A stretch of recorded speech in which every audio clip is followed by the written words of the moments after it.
ഒരു മനുഷ്യൻ്റെ മാനസിക ആരോഗ്യത്തിനെ ഏറ്റവും കൂടുതൽ സ്വാധീനിക്കുന്ന ഘടകം എന്താണ് എന്ന് ചോദിച്ചു കഴിഞ്ഞാൽ അതിന് ഒറ്റ വാക്കിൽ ഉത്തരം പറയാൻ പറ്റുക ചൈൽഡ്ഹുഡ് എന്നാണ്, ബാല്യം. കാരണം ഒരാളുടെ ജീവിതം മൊത്തം എഴുതപ്പെടുന്നത്, അതിൻ്റെ അടിത്തറ ഇടുന്നത് ബാല്യത്തിലാണ്. ബാല്യത്തിൽ നമ്മൾ കാണുന്ന ചെറിയ ചെറിയ കാര്യങ്ങൾ, അത് വളരെ വലിയ കാര്യങ്ങളാവണമെന്നില്ല. കാരണം ചെറുപ്പത്തിൽ നമ്മളുടെ ഒരു കളിപ്പാട്ടം പൊട്ടിപ്പോയാൽ അത് നമ്മളിൽ ഉണ്ടാക്കുന്ന വേദന, ചിലപ്പോൾ അത്രയും വലിയ വേദന വലിയൊരു പ്രായമായി നമ്മൾ വളരെ മെച്ചുവേർഡ് ആയതിനു ശേഷം നമുക്ക് വളരെ വേണ്ടപ്പെട്ട ഒരാൾ നഷ്ടപ്പെട്ടാൽ പോലും നമുക്കുണ്ടായി എന്ന് വരില്ല. അതുകൊണ്ട് തന്നെ ഒരിക്കലും ലോജിക്കലി നമ്മളുടെ ഒരു സാമാന്യ ബുദ്ധി വെച്ചിട്ട് അല്ലെങ്കിൽ ലോജിക്ക് വെച്ചിട്ട് നമുക്ക് അളക്കാൻ കഴിയുന്നതല്ല നമ്മളുടെ മാനസിക ആഘാതം എന്ന് പറയുന്നത്. അതുകൊണ്ട് തന്നെ നമുക്ക് പറയാൻ സാധിക്കും ഏതൊരു തരം മാനസിക പ്രശ്നങ്ങളുടെയും തുടക്കം ചൈൽഡ്ഹുഡിൽ നിന്നാണ്. എല്ലാ മാനസിക പ്രശ്നങ്ങളെയും നമുക്ക് കാണാൻ കഴിയുന്നത് ഒരു വികലമായിട്ടുള്ള ഒരു കാഴ്ചയായിട്ടാണ്. അതായത് നമ്മൾ കണ്ണിലൂടെ ഒരു കാഴ്ചയെ കാണുന്നു. കണ്ണിലൂടെ കാണുന്ന കാഴ്ച അത് ഓരോരുത്തരിലും വിഭിന്നമാണ്. ഞാൻ കാണുന്ന കാഴ്ചയാവണമെന്നില്ല മറ്റൊരാൾ കാണുന്നത്. അതെങ്ങനെയാണ് വിഭിന്നമാവുന്നത്?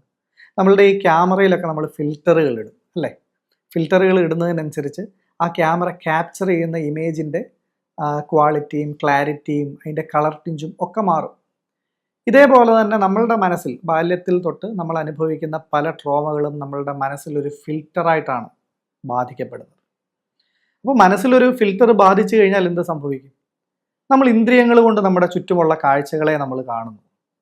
ആ കാണുന്ന കാഴ്ചകൾ നമ്മളുടെ മനസ്സിലൂടെ പ്രോസസ്സ് ചെയ്തിട്ടാണ് നമ്മളുടെ ബുദ്ധിയിലേക്ക് എത്തുന്നത്. അപ്പോൾ മനസ്സിൽ ഇത്തരത്തിലുള്ള ഒരു വികാരങ്ങളുടെ ഒരു ഫിൽറ്റർ കിടപ്പുണ്ടെങ്കിൽ എന്ത് സംഭവിക്കും? നമ്മൾ കാണുന്ന കാഴ്ച വളരെ സന്തോഷമുള്ളതായിരിക്കും, അല്ലെങ്കിൽ സമാധാനമുള്ളതായിരിക്കും. പക്ഷെ നമ്മൾ അനുഭവിച്ച ഒരു വിഷമമാകുന്ന ഫിൽറ്ററിലൂടെ കടന്ന് ഇത് നമ്മളുടെ ബുദ്ധിയിലെത്തുമ്പോൾ നമ്മൾ സന്തോഷത്തോടെ കാണേണ്ട ആ കാഴ്ചയെ സന്തോഷത്തോടെ കാണാൻ കഴിയാതെ വളരെ വിഷമത്തോടെ കാണേണ്ടുന്ന ഒരു മാനസികാവസ്ഥയിലേക്ക് നമ്മൾ എത്തും. ശരിക്കും പറഞ്ഞാൽ അവിടെ കാഴ്ചയല്ല പ്രശ്നം, നമ്മളുടെ പെർസെപ്ഷനാണ്. അപ്പോൾ ഇത്തരത്തിൽ നമ്മളുടെ ഒരു തെറ്റായ പെർസെപ്ഷനിലൂടെ നമ്മൾ നിരന്തരം കാര്യങ്ങളെ കണ്ടുകൊണ്ടിരിക്കുമ്പോൾ ഇത് മനസ്സിൽ പുതിയ പുതിയ ട്രോമകൾ ക്രിയേറ്റ് ചെയ്യുകയാണ് ചെയ്യുന്നത്. അതല്ലെങ്കിൽ നമ്മളുടെ ഉണ്ടായ ആ ട്രോമയുടെ മുകളിൽ കൂടുതൽ കൂടുതൽ ലെയറുകൾ ക്രിയേറ്റ് ചെയ്യുകയാണ് ചെയ്യുന്നത്. ഇത്തരത്തിൽ മൾട്ടിപ്പിൾ ലെയറുകൾ ക്രിയേറ്റ് ചെയ്ത് ഒരു പോയിന്റ് എത്തുമ്പോൾ അവനവന് സഹിക്കാൻ പറ്റാത്ത അല്ലെങ്കിൽ സ്വയം ഹാൻഡിൽ ചെയ്യാൻ കഴിയാത്ത ഒരവസ്ഥയിൽ എത്തുമ്പോൾ മാത്രമാണ് ഒരാൾ ഒരു മാനസികമായിട്ടുള്ള ഒരു പ്രശ്നം ഞാൻ അനുഭവിക്കുന്നു എന്ന് സ്വയം അഡ്രസ്സ് ചെയ്യുന്നത് തന്നെ. പിന്നെ നമ്മൾ നേരത്തെ പറഞ്ഞു കൊച്ചിലേ തൊട്ടുണ്ടാകുന്നതാണ് മിക്കവാറും ഉള്ള പ്രശ്നങ്ങളെന്ന് പറഞ്ഞു. പക്ഷേ കൊച്ചിലേ തൊട്ടുണ്ടാകുന്ന ഒരു പ്രശ്നങ്ങളുടെ മറ്റൊരു പ്രോബ്ലം എന്ന് പറയുന്നത് കൊച്ചിലേ തൊട്ട് നമ്മൾ അനുഭവിക്കുന്ന ഒരു പ്രശ്നം അല്ലെങ്കിൽ കൊച്ചിലേ തൊട്ട് നമ്മൾ കാണുന്ന ഒരു കാഴ്ച അത് തെറ്റാണ് എന്ന് ഈ ലോകത്താര് നമ്മളോട് പറഞ്ഞു തന്നാലും നമ്മൾ അംഗീകരിക്കില്ല അല്ലേ? കാരണം നമ്മൾ ഓർമ്മ വെച്ച കാലം തൊട്ട് നമ്മൾ കാര്യങ്ങളെ കാണാനും മനസ്സിലാക്കാനും തുടങ്ങിയ കാലം തൊട്ട് നമ്മളുടെ മനസ്സിൽ ഒരു ചെറിയ ഭയമോ വിഷമമോ കടന്നുകൂടിയിട്ടുണ്ടെന്ന് കരുതുക. ഒരു ഭയം കടന്നുകൂടിയിട്ടുണ്ടെന്ന് കരുതുക. നമ്മൾ ഓർമ്മ വെച്ച കാലം തൊട്ട് ഈ ഭയത്തിലൂടെയാണ് നമ്മൾ കാര്യങ്ങളെ കാണുന്നത്. അപ്പോൾ ഈ ഭയമില്ലാതെ ഇതിനപ്പുറം ഒരു സന്തോഷമുണ്ട് അല്ലെങ്കിൽ ഇതിനപ്പുറം ഒരു സമാധാനമുണ്ട് എന്ന് അയാൾ അറിഞ്ഞിട്ടില്ല, അയാൾ അനുഭവിച്ചിട്ടില്ല. അങ്ങനെ അറിഞ്ഞിട്ടും അനുഭവിച്ചിട്ടും ഇല്ലാത്തത് കൊണ്ട് തന്നെ അയാൾ ഒരിക്കലും അത് അംഗീകരിക്കുന്നുമില്ല. അപ്പോൾ നമ്മളുടെ കൂടെ നിൽക്കുന്ന ഒരാൾ നമ്മളോട് പറഞ്ഞു തരികയാണ്, നീ എന്തിനാണ് ഇങ്ങനെ ഭയക്കുന്നത്?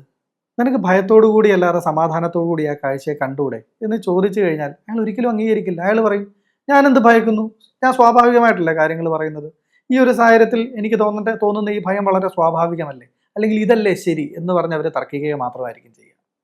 അതിനെ ഒരു ഉദാഹരണം പറഞ്ഞാൽ, നമ്മൾ സ്ഥിരമായിട്ട് ഒരാൾ മഞ്ഞക്കണ്ണട വെച്ചൊരു കാഴ്ച കാണുക. ഇയാൾ ഓർമ്മ വെച്ച കാലം തൊട്ട് ഇയാൾ ഈ മഞ്ഞക്കണ്ണടയിലൂടെയാണ് ഈ കാഴ്ചയെ കാണുന്നത്.